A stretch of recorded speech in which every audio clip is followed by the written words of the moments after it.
accueille à présent le député de la France Insoumise de Saint-Nazaire, Mathias Tavel. Bonjour. Bonjour. Merci d'être en direct ce matin avec nous. Vous avez regardé Emmanuel Macron hier soir à la télé. On ne va pas résumer 3 heures d'émission en 3 minutes.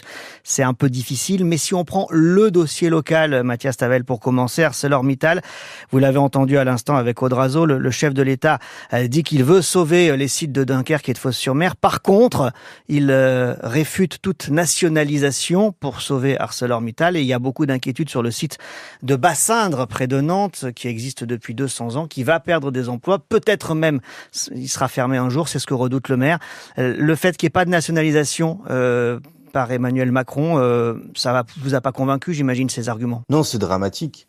Le fait qu'il refuse de nationaliser ArcelorMittal, c'est à l'image de toute son émission. C'est un bavardage pénible et un blocage nuisible au pays. Ça fait 8 ans qu'il est président de la République et aujourd'hui, il refuse d'agir alors que le pays est en train de se vider de sa substance industrielle. C'est vrai dans l'acier, c'est vrai dans la chimie, comme je l'ai démontré dans mon rapport parlementaire il y a quelques jours.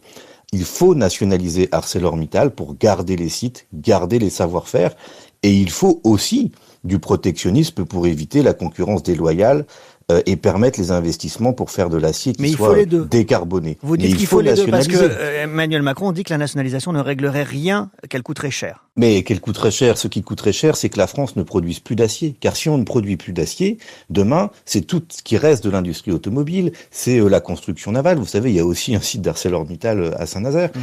On a besoin de l'acier pour pouvoir avoir une industrie. C'est l'industrie de l'industrie, en quelque sorte. Donc non, ça ne coûtera jamais trop cher que de garder, sauver ce savoir-faire. Si Mittal ferme et délocalise, alors la France sera un pays de seconde zone et ne sera plus capable de produire ce dont elle a besoin et ce qu'elle sait faire aujourd'hui. Donc la nationalisation, c'est pas une fin en soi, mais c'est un outil. Et c'est pas moi qui le dis.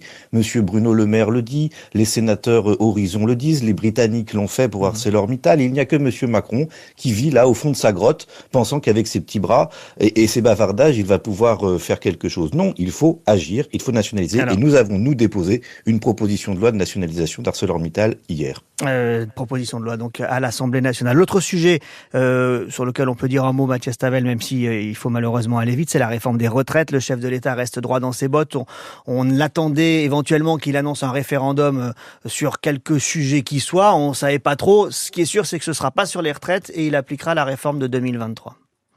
Oui, mais là, c'est ce que vous avez dit. Monsieur Macron est droit dans ses bottes et c'est le problème. Il ne respecte pas la démocratie. Il fait une dissolution, il n'en respecte pas le résultat. Il est battu et minoritaire sur les retraites. Il continue d'imposer une réforme par la force. Donc la seule question maintenant, c'est quand est-ce qu'on aura le référendum pour dire à monsieur Macron de rentrer chez lui. Le référendum révocatoire, c'est ce que nous proposons, nous, dans notre programme.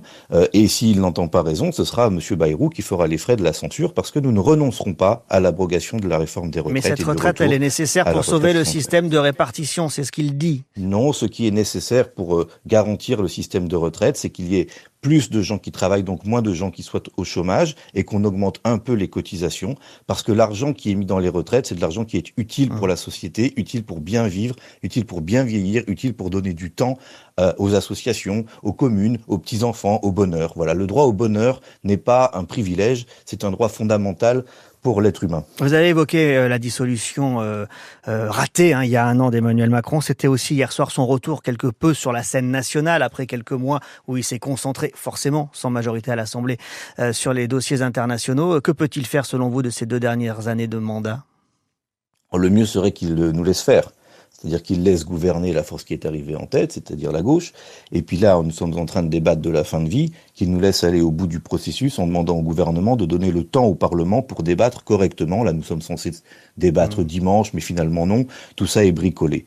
Monsieur Macron a déjà saboté le débat sur la fin de vie une première fois avec la dissolution alors que nous étions en train d'examiner ce texte. Il doit maintenant donner les garanties que nous pourrons aller au bout de ce processus. Et s'il y a un blocage sur le sujet, il ne peut venir que de ses amis du gouvernement. Soit de M. Bayrou, soit de M. Retailleau et ses amis. Donc le problème sur la question de la fin de vie, il est dans le camp de M. Macron. C'est à lui de faire, de mettre de l'ordre dans ce qui suppose être sa majorité.